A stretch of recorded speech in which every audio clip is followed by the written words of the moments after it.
السلام علیکم میرے دوستوں، امید کرتا ہوں آپ سب لوگ خیریت سے ہوں گے۔ آج ہمارا ٹاپک ہے حقیقت کے بارے میں۔ حقیقت میں بہت سی چیزیں ہیں جس کو ہم اس پہ بلیم تو لگاتے ہیں، لیکن اس کے بارے میں کبھی ہم نے سوچا نہیں ہے کہ یہ کہاں سے آئی ہے، کیوں آئی ہے، کون کر رہا ہے، کیوں ہو رہا ہے ہمارے ساتھ۔ کسی نے یہ سوچا ابھی تک نہیں ہے، تو ہم اس پہ بات کرنا چاہیں گے۔ سب سے پہلے جو ہے آتا ہے ہمارا ایک نمبر پہ مہنگائی۔ ٹھیک ہے، اب ہر کوئی کہتا ہے کہ یہ حکومت، فلانا حکومت آ گئی مہنگائی ہو گئی، فلانا حکومت آ گئی مہنگائی ہو گئی۔ ٹھیک ہے، اب مسئلہ یہ نہیں ہے، مہنگائی تو ہو گئی ہے لیکن کہاں سے ہوئی ہے؟ حکومت نے ٹیکس لگایا، حکومت نے بھائی کتنا ٹیکس لگایا؟ ایک ٹیکس ہوتا کتنا ہے اور ہمارے تک جب پہنچتا ہے، ہم کوئی چیز لیتے ہیں تو اس کی قیمت کتنی بڑھ جاتی ہے؟ یہ کبھی کسی نے سوچا ہے؟ اکثر اس طرح ہوتا ہے۔ کچھ چیزیں تو اس طرح ہے کہ وہ تو مطلب یہ ہے کہ حکومت اس ٹائم ٹیکس لیتی ہے، وہ اس کی قیمت بڑھا دیتی ہے، لیکن جب کوئی کہتا ہے تو وہ کہتا ہے یار مہنگائی ہو گئی اور سب کچھ مہنگی مل رہی ہے، اس وجہ سے وہ چیز جو ہے مہنگی ہمارے پاس پہنچتی ہے، ہمارے تک پہنچتی ہے۔ اب اصل مسئلہ کیا ہے، میں آپ کو اس کے بارے میں ایک قصہ سناتا ہوں۔ ایک کہانی ہوتی ہے، ایک لطیفہ ٹائپ ہوتا ہے، ایک ہوتا ہے حکومت۔ ٹھیک ہے، دوسرا ہمارے پاس کیا ہوتا ہے؟ دوسرا ہمارے پاس ہوتا ہے کمپنی والے، مطلب ہول سیل ڈیلر کی بات کر رہا ہوں، ہول سیل ڈیلر لے لے۔ ٹھیک ہے، تیسرا ہوتا ہے وہ جو ٹی سی ایس، مطلب ٹی سی ایس کو چھوڑ دے، وہ تو ایک کمپنی ہے۔ کوریئر کا نام لیں گے، کوریئر والا۔ ٹھیک ہے، جو ہمارے وہ چیز کو ہم تک پہنچاتا ہے۔ ٹھیک ہے، پھر ہوتا ہے دکاندار۔ دکاندار کے بعد جو پانچواں ہوتا ہے وہ ہوتے ہیں عوام۔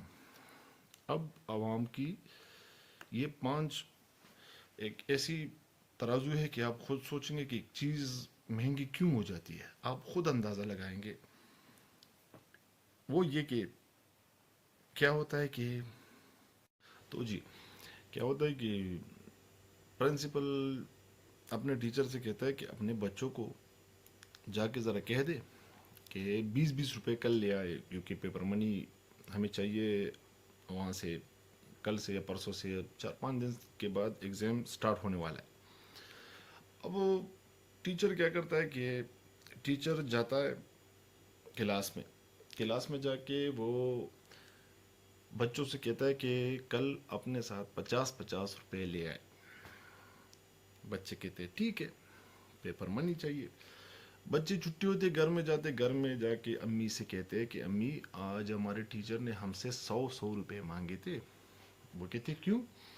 اس نے کہا کہ پیپر منی مانگ رہے تھے، کل ہفتے کے بعد ہمارے ایگزام شروع ہو رہے ہیں۔ وہ کہتے اچھا اب وہ آئیں گے تو ان سے بات کرو۔ اب جو پانچویں کی باری ہے وہ ہے عوام۔ وہ گھر میں آتے، ان کے ابو بیوی اپنی شوہر سے کہتے کہ بچوں سے کل 200 روپے مانگے، ان کی پیپر منی دینی ہے۔ تو بات 20 روپے سے شروع ہو کے 200 پہ ختم ہوتی۔ تو میرا مطلب یہ کہ یہ حکومت جو ہوتی ہے اس کی مثال جو ہے وہ پرنسپل ہوتی ہے۔ ٹیچر کی مثال جو ہوتی ہے وہ کیا کرتی ہے؟ وہ جو کمپنی ہول سیل ڈیلر ہوتی ہے، وہ تیسری پوزیشن پہ جو ہے وہ بچہ جو ہے اس کا کام کوریئر والا ہوتا ہے۔ ماں کا اور بیوی کا کام ہوتا ہے دکاندار، سٹور والا، اور عوام وہ تو ظاہر سی بات ہے ہم بھرت لوگ۔ چلو اس ٹاپک کو آگے بڑھانے کے بجائے ہم دوسری بات پہ ذرا سوچ کرتے، چلو اس پہ تھوڑی سی روشنی ڈالتے۔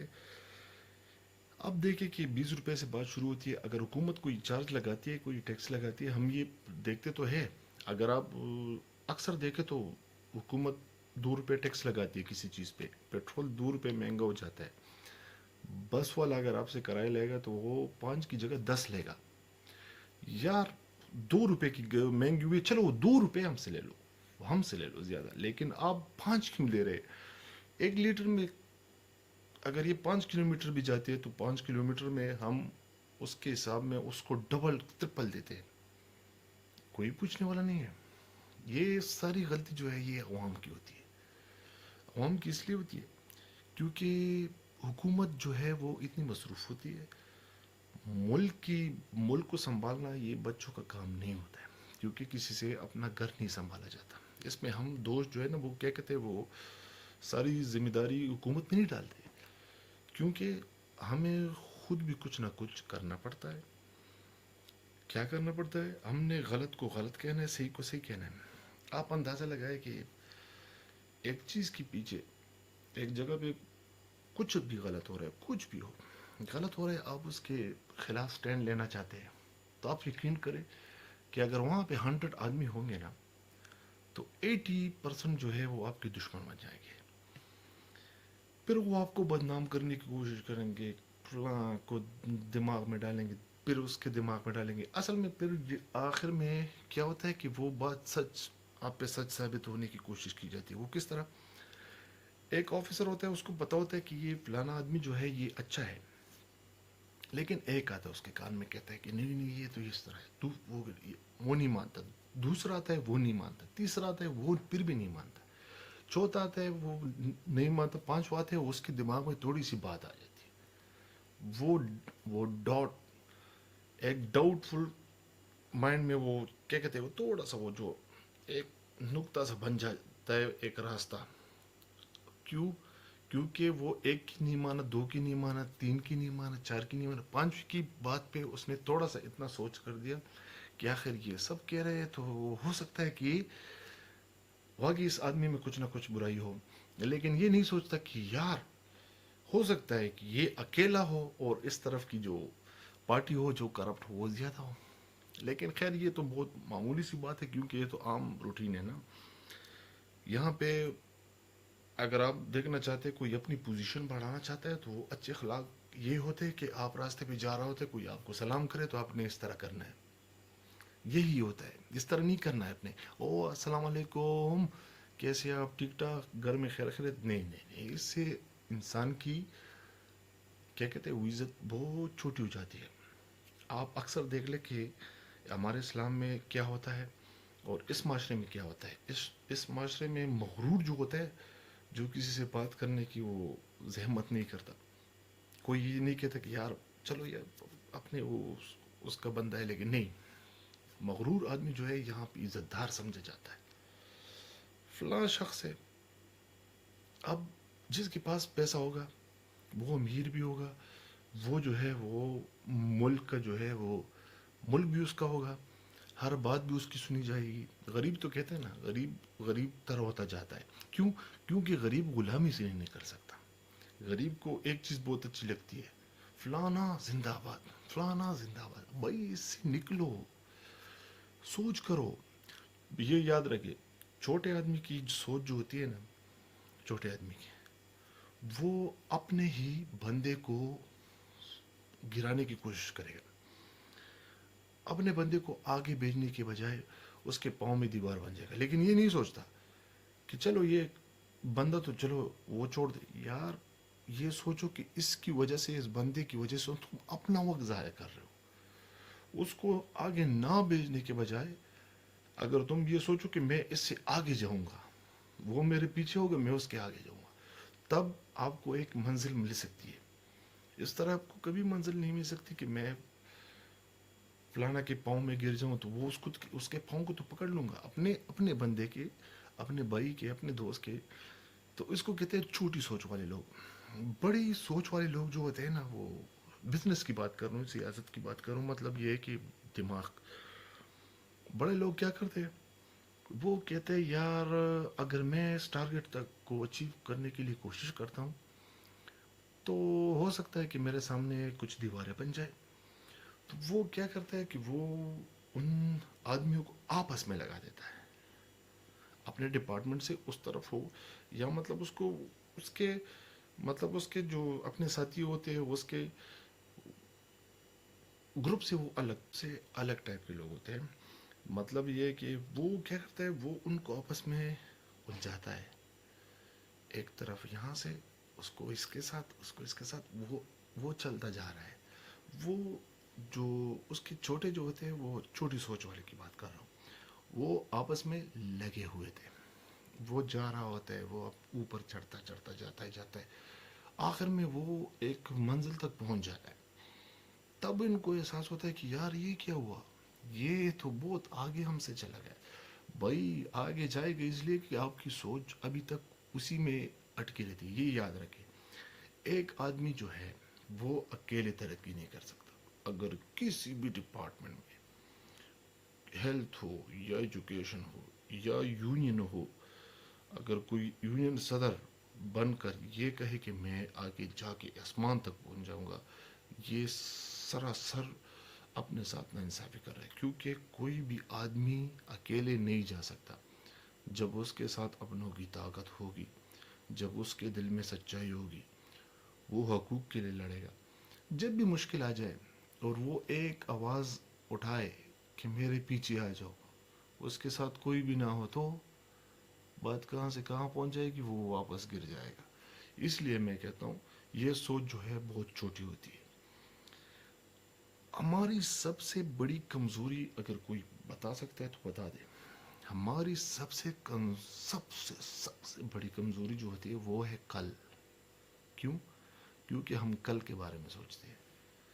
اور یہ یاد رکھے کہ جو لوگ کل کے بارے میں سوچتے ہیں ان کے ایمان بہت بہت کمزور ہوتے ہیں. کیونکہ ہم یہ سوچتے ہیں کہ یار ہمیں کچھ ہو گیا تو ہمارے بچوں کا کیا ہوگا، یا ہماری نوکری چلے گئی، ہمارے بچوں کو کون کھلائے گا. یار رزق کا وعدہ ہمیں کون دے رہا ہے. ہم دیکھیں، ہم نے اسکول کے وقتوں میں ہمیں ایک جاب ملی تھی. ہماری سیلی اس ٹائم میرے خیال میں 1800 تھی، 1800 سے 3500 اس طرح بڑھتی. اب کہاں ہیں ہم؟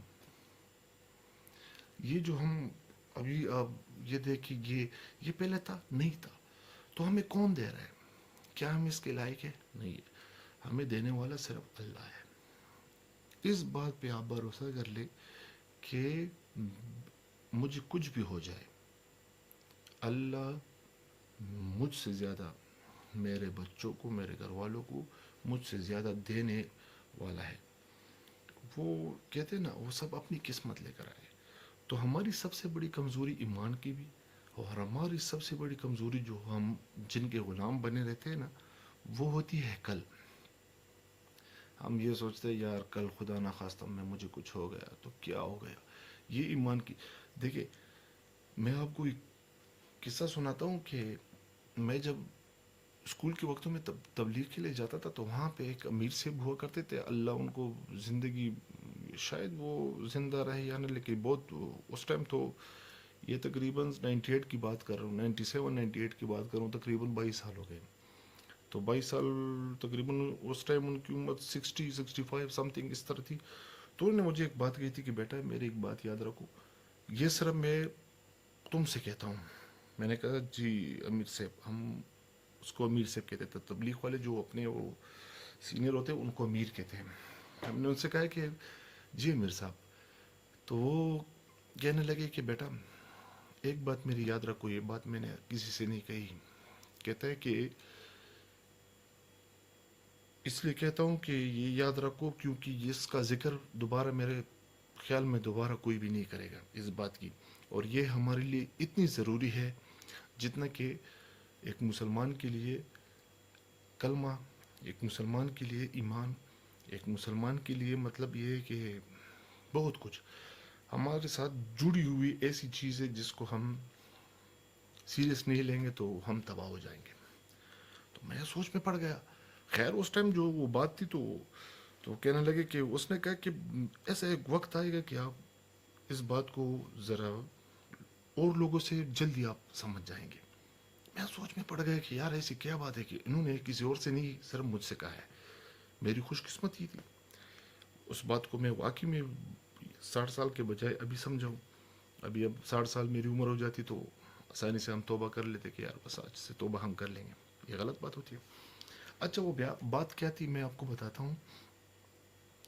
انہوں نے کہا کہ بیٹا مذہب اسلام جو ہے وہ 2 ستون مطلب یہ ہے کہ کیا کہتے ہیں وہ پلر 203 پہ کڑا ہے، 2 پلر پہ، اگر اس میں سے ایک پلر بھی کمزور ہو جاتا ہے تو اسلام کو نہیں، مسلمان کو اتنی تکلیف ہوگی کہ پوری دنیا میں مسلمان کو تکلیف ہوگی۔ میں سوچ رہا تھا کہ یار ایسی کیا چیزیں ہوئی، تو انہوں نے کہا کہ یہ یاد رکھو، اس کا ذکر آنے والے وقتوں میں مشکل ہے کہ یہ ہو جائے۔ یہ باتیں ذرا اور سے سنیں کیونکہ یہ ہمارے لیے بہت ضروری ہے۔ تو میں نے پوچھا جی امیر سے وہ کیا ہے، تو انہوں نے کہا ایک ہے تبلیغ اور دوسرا جو ہے وہ ہے جہاد۔ تو اس ٹائم تو میں نے سنا کہ یار تبلیغ تو ہم کر رہے تھے، جہاد کے بارے میں اتنا علم بھی نہیں تھا۔ انہوں نے مجھ سے یہ کہا کہ یہ یاد رکھو آنے والے وقتوں میں اس کا ذکر نہیں ہوگا۔ تو ابھی میں سوچ رہا ہوں کہ یار واقعی میں ایک چیز کو زور دیا جا رہا ہے، ایک چیز کی کوئی یہ بھی نہیں کہتا کہ یہ جہاد کیا ہے، جہاد کیا نہیں ہے۔ ہم مدرسے میں جاتے، ہم نماز میں جاتے، جمعے کے دن بھی جاتے، چلو یہ کرتے کہ جمعے کو تو جاتے، وہاں خطبہ ہوتا ہے لیکن وہاں پہ جہاد کی کوئی ویلیو، کوئی ذکر نہیں ہے۔ لیکن جب میں نے ایک بار سوچا، ایک بار ذرا، کہ یار آج مسلمان تکلیف میں ہے، اس کی بڑی وجہ کیا ہے، تو آپ یقین کرے کہ وہ بات اسی ٹائم میرے دماغ میں آ گئی، یار یہ امیر صاحب نے مجھ سے یہ بات کہی تھی کہ اگر اس میں سے کوئی چیز بھی کمزور ہو گئی تو مسلمان، اسلام کو نہیں مسلمان کو بہت تکلیف ہوگی۔ تو آپ اندازہ لگائے اس بات سے